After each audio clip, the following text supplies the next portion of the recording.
Here in Tennessee, where we've been covering the sentencing hearing for Jason Chen.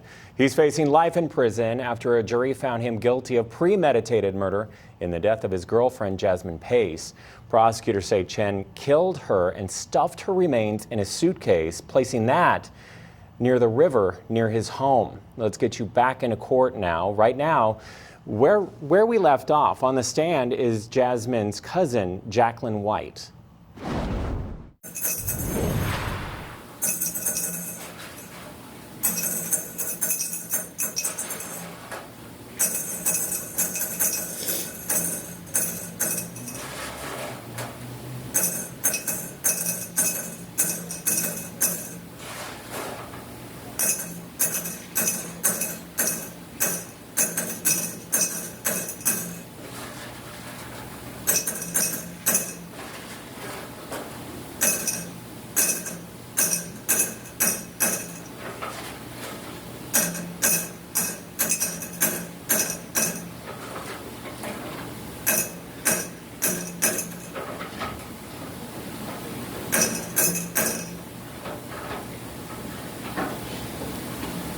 All right, Ms. White, are you ready? Yes. Will you state your name for the record? Jacklyn White.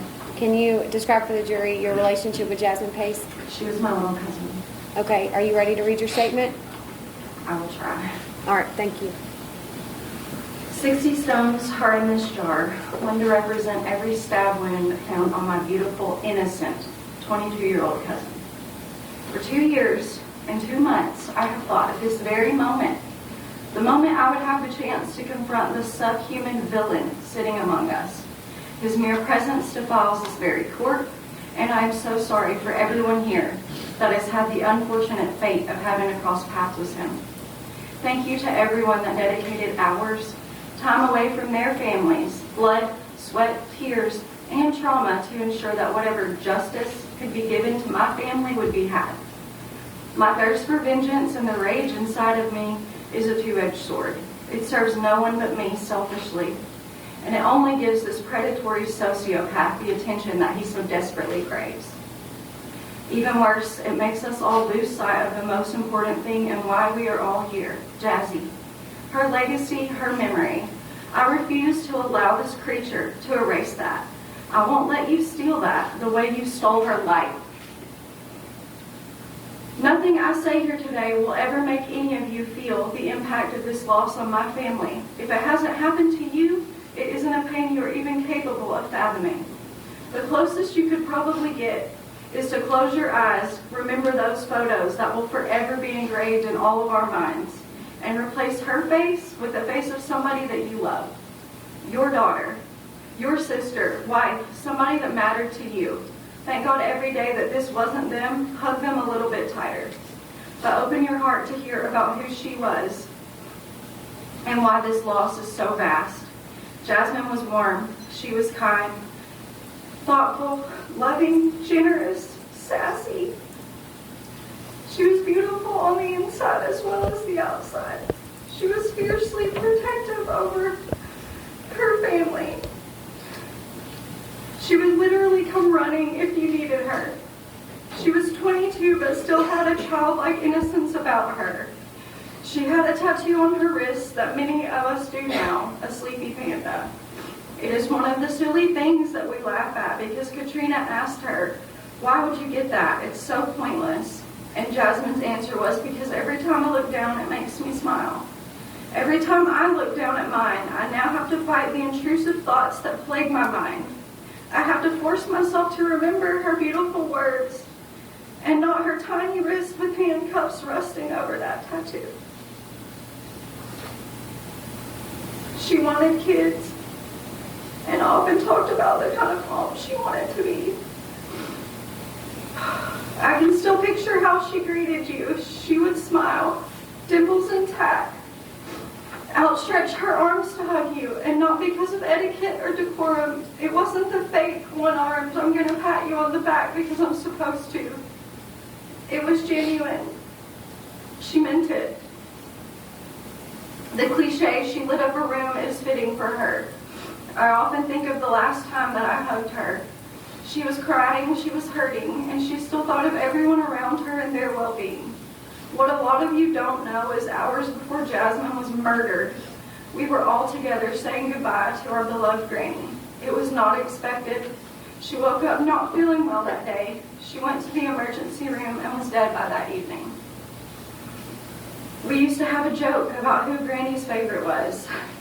Jazzy always had the trump card because Granny named her restaurant after her. To say we were all close is an understatement. She was the glue that held us all together. It was a devastating loss. I remember getting the call that afternoon to come say my goodbyes. I was at work, which that day had me deep in Tryon, Georgia. I remember my route to the hospital was around an hour. I prayed that entire drive. I knew everyone I loved would be in immense pain, but I had no idea that that was the tip of the iceberg for my family. Our loss and our grief. I arrived last. Everyone was surrounding her bed. We stayed for hours waiting on the inevitable. She was no longer coherent, so we made small talk and tried to make each other laugh. I remember Jasmine commenting on my cup. I had a Starbucks cup with a flower topper. I told her I really wanted the mushroom one, but they were sold out. It was only after she went missing that my mother told me that day at the hospital she went online and ordered me that cup. I remember them moving her room. I left to get food with my brother. When we arrived back, I saw Jasmine crying outside alone. We went to comfort her. She dried it up immediately and brought up Thanksgiving. Remarkably, even through her own pain, she was so focused on everyone else, doing something kind like ordering a cup for me, or taking burdens off of our mothers during a painful time. Jazzy pointed out that our moms would not want to get together or cook for Thanksgiving. She said we have to make them. She offered to bring whatever we needed and suggested we handle the details. She insisted that we keep that tradition because it's what Granny would have wanted. We made plans and God laughs though, because Jasmine would never be at another Thanksgiving. I texted her at 8:49 the morning after we lost Granny. I asked her if she was okay. He responded, "I just need some time alone after everything that happened." I have so many questions that torture my mind. One of them is, what were you doing for the hour and 12 minutes before you pretended to be the girl you murdered and responded to her family concerned for her? It goes quiet after you changed her passwords, her bank, her socials. Were you cleaning? Were you sleeping? Where was her body for all that time? The suitcase? The floor next to your bed? The emotional exchange that neighbor claimed to have occurred prior to you chasing her and her sending her mother an SOS pin? Was that her begging for her life? What were her last words? How are you such a coward that you have to bind a 98-pound innocent female, giving her no chance of even fighting back? That question, interestingly enough, brings me some comfort, knowing how weak, impotent, and scared you are. I know your new counterparts in prison will get a sick enjoyment out of being able to overpower you the same way that you did to her. The same way that you relished in her fear, torturing her, her pain, someone will have those feelings at your expense. I find peace knowing that you will never again in your life have warm, loving human contact, though you will have plenty of physical contact, I'm sure of that.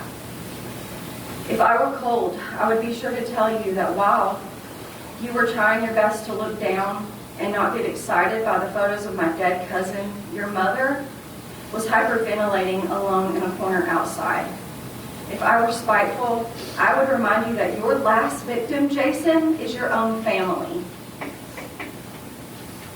You didn't just take Jasmine, you took your family's hopes, dreams, privacy. You took their son. You replaced it with shame. You cost them thousands and thousands of dollars that could have been spent on their other children, the ones that aren't rotten to the core. I pray for your mother. If my son were capable of doing what you have, I would constantly look for the signs I missed and the ways that I failed, although this is not her fault. But I am not here to talk about you. I am supposed to speak on how your wicked, demonic choices affected us. The roller coaster of losing your grandmother and then searching for your cousin only to find she was taken in the most horrific manner is more than anyone can bear. We have had to wait years for justice because you are such a coward that you refuse to take responsibility. It just solidifies what you are, not that any of us had a single doubt. Being forced to sit in a room with a sadistic animal that murdered someone dear to you is something I would only wish on my worst enemy, you. I look at my family, my circle, my people. I don't recognize any of us. It is a harrowing place to be when someone you love and have admired your entire life is screaming, "Why would God do this? What did she ever do to deserve the life she had, or to be murdered by someone she trusted?" The silence that filled that room because none of us had anything to offer haunted me. For weeks I had to find something to say for comfort, even if my heart didn't yet believe it. I had to tell a mother that God was nowhere when her child was taken, that the enemy has come to steal, kill, and destroy, and he used this parasite as a vessel to serve that agenda. I choose to believe that my granny was taken on that day so that we all got to hug Jasmine and have our last words to one another be, "I love you." I know when she made it to heaven, not only was her brother there to greet her, so was Granny. Jasmine was only 22, but she had a lot of pain in her young life. Her biological father abandoned and rejected her. He broke her heart long before any man ever could. Her 14-year-old brother passed away when she was 16. He had an ATV accident that she sadly had to help pull off of him before watching him die.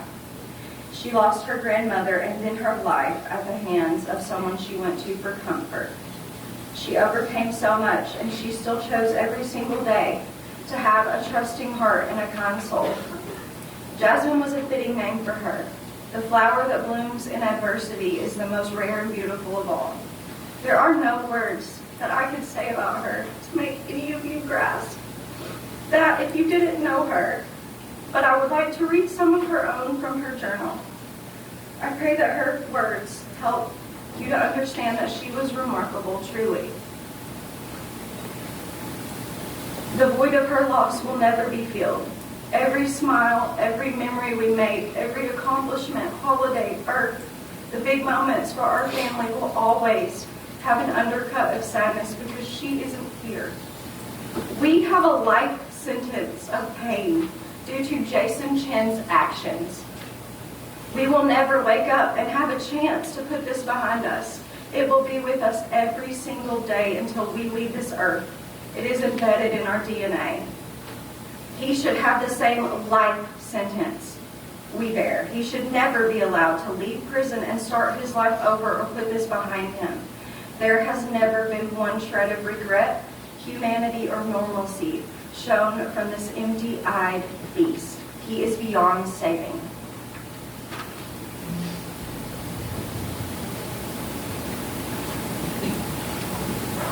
Ten 28/2014.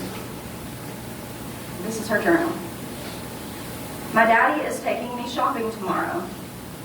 I'm so glad I have you, even though you are not my biological father. You have been my dad since I was 5 years old. You have been through thick and thin with me and my family. I appreciate you more than you could ever know. I can never pay you back, and I will always love you so much for everything you have given me, including my handsome baby brother Aiden. You have made my mom so happy, and I love you. 12/19/2019.